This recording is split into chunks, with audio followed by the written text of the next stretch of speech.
श्रीमन्नारायण नारायण नारायण।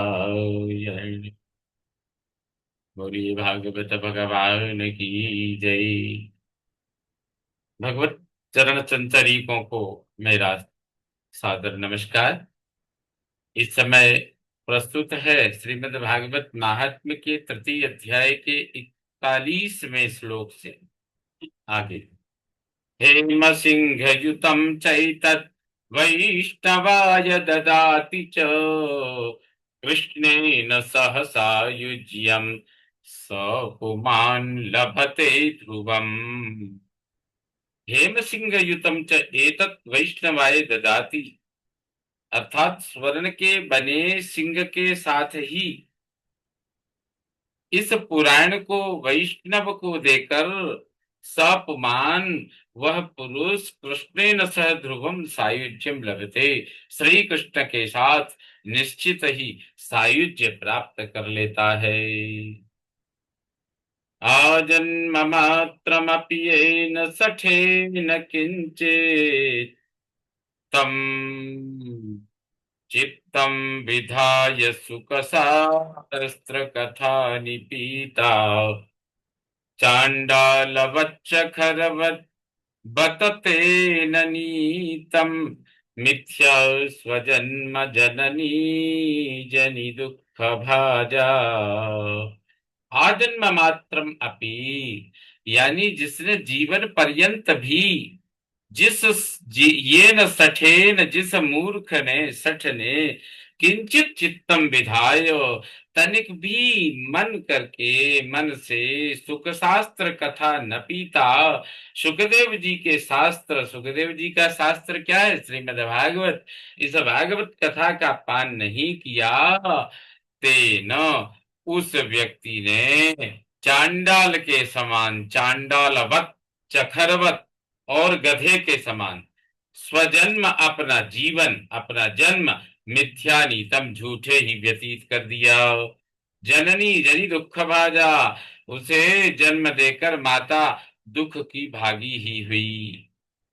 इसलिए प्रत्येक मनुष्य को भगवत भक्ति से ओतप्रोत मन से श्रीमद् भागवत की कथा श्रवण करनी चाहिए।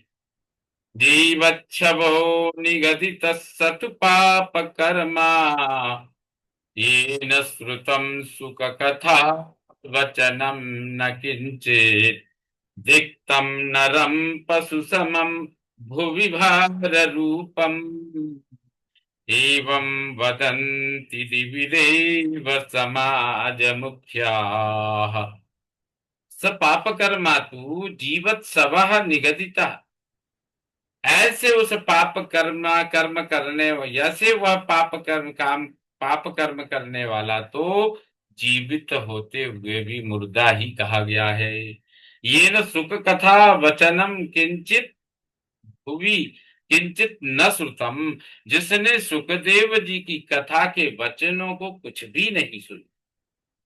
भुवि भार रूपम तम नरम, ठीक उस पृथ्वी पर भार रूप उस नर को धिक्कार है। एवं दिवी देव समाज मुख्या वदंती, इस प्रकार दिवी माने स्वर्ग में, देव समाज मुख्या, देव समाज के प्रमुख यह वदंती कहते हैं। दुर्लभैव कथालोके श्रीमद्भागवतोद्भव कोटि जन्म समुत्थेन पुण्येनैव तु लभ्यते। श्रीमद् भागवत उद्भव कथा लोके दुर्लभा एव, श्रीमद् भागवत से उत्पन्न होने वाली कथा संसार में दुर्लभ ही है। कोटि जन्म पुण्येन एव, करोड़ों जन्मों के पुण्य के उदय होने पर ही समुत्थते समुत्थेन तु लभ्यते, जन्म जन्मांतर के करोड़ों जन्मों के जब पुण्यों का उदय होता है, तभी यह भागवत कथा सुनने का अवसर मिलता है। तेन योग निधे धीमन, तेन योग निधे धीमन श्रोतव्या सा प्रयत्नतः, दिनानां नियमो नास्ति सर्वदा श्रवणं मतम्। तेन धीमान, तेन धीमन योग निधे। इसलिए योग निधि है नारद जी, इससे बुद्धिमान योग निधि नारद जी सा प्रयत्नतः श्रोतव्या, वह प्रयत्न पूर्वक सुख शास्त्र की कथा अवश्य सुनने योग्य है। दिनानाम नियमः नास्ति, दिनों का कोई नियम, हार्ड एंड फास्ट रूल नहीं है। सदा श्रवणम मतम, एक ही मत है कि श्रीमद् भागवत की कथा सदा श्रवण करना उचित माना गया है। सत्येन ब्रह्मचर्येण सर्वदा श्रवणं मतम्, असक्यत्वात् कलौ बोध्यो विशेषोऽत्र सुखाज्ञया। सत्येन, सत्य बोलते हुए, ब्रह्मचर्येण ब्रह्मचर्य पालन करते हुए, सर्वदा श्रवणम मतम, सदा श्रवण करना उचित है। कलौ असक्यत्वात्, कलयुग में यह संभव होने से, अत्र सुख आज्ञया बोध्य विशेषः, इस विषय में सुखदेव जी की आज्ञा से विशेष श्रवण कराने की विशेष विधि है, उसका पालन कर लेना चाहिए। मनोवृत्ति जयश्चैव नियमाचरणं तथा दीक्षां कर्तुम अशक्यत्वात् सप्ताह श्रवणं मतम्।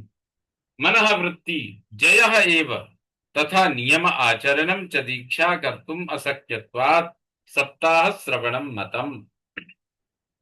कहते मनः वृत्ति जयः एव, कहते मन की वृत्तियों को जीतने की ही, तथा नियम आचरणम, तथा नियमों के पालन की भी, च दीक्षा कर तुम, दीक्षा यानी नियम लेना, असक्यत्वा दीर्घ काल तक यानी लंबे समय तक नियमों का पालन करना संभव ना होने से, सप्ताह श्रवणम मतम, सप्ताह भर में श्रवण करना ही उचित है।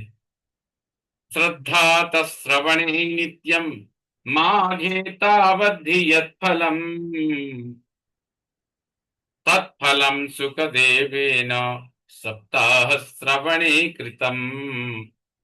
कहते हैं ही श्रद्धातः नित्यम तावत माघे श्रवणे यत् फलम, क्योंकि श्रद्धा पूर्वक नित्यम सर्वदा सदा निरंतर, तावत माघ अथवा माघ मास में, श्रवणे यत् फलम श्रवण करने का जो फल है, सुखदेवेन सुखदेव जी ने तत्फलम वह फल, सप्ताह श्रवणे कृतम सप्ताह मात्र में 7 दिन में श्रवण का निश्चित कर दिया है, उससे भी वह फल प्राप्त हो जाता है।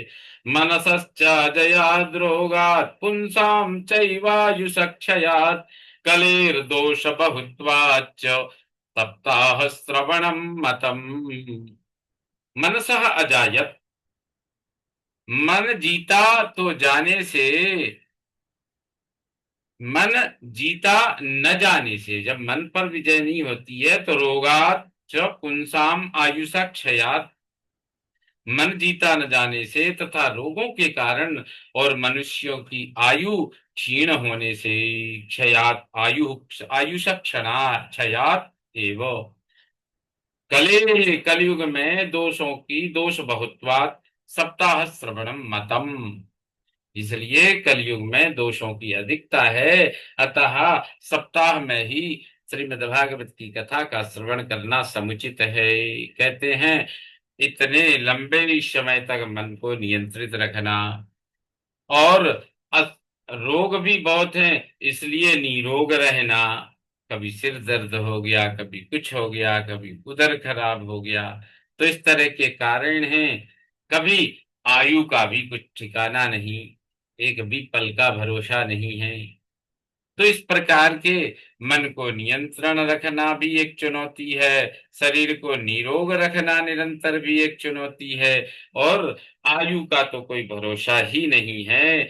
इसलिए इस प्रकार के इस कलयुग में दोषों की अधिकता होने के कारण सप्ताह श्रवणम मतम, 7 दिन में भागवत कथा श्रवण करना ही उचित प्रतीत होता है। यत्फलं नास्ति तपसा न योगेन समाधिना, अनायासेन तत्सर्वं सप्ताह श्रवणे लभेत। यत् फलम तपसा ना, जो फल तपस्या करने से प्राप्त नहीं किया जा सकता, योगे न समाधि ना नास्ति, तथा न तो योग से ही ना ही समाधि से प्राप्त किया जा सकता है, वह बिना परिश्रम के ही अनायासेन तत्सर्वम सप्ताह श्रवणे लभेत। वह फल अनायास, अचानक, सद्यः सप्ताह श्रवण से फल प्राप्त हो जाता है। इस प्रकार श्रीमद् भागवत महात्म्य के तीसरे अध्याय का 50वां श्लोक संपन्न हुआ, संपूर्ण हुआ। श्रीमन्नारायण नारायण नारायण।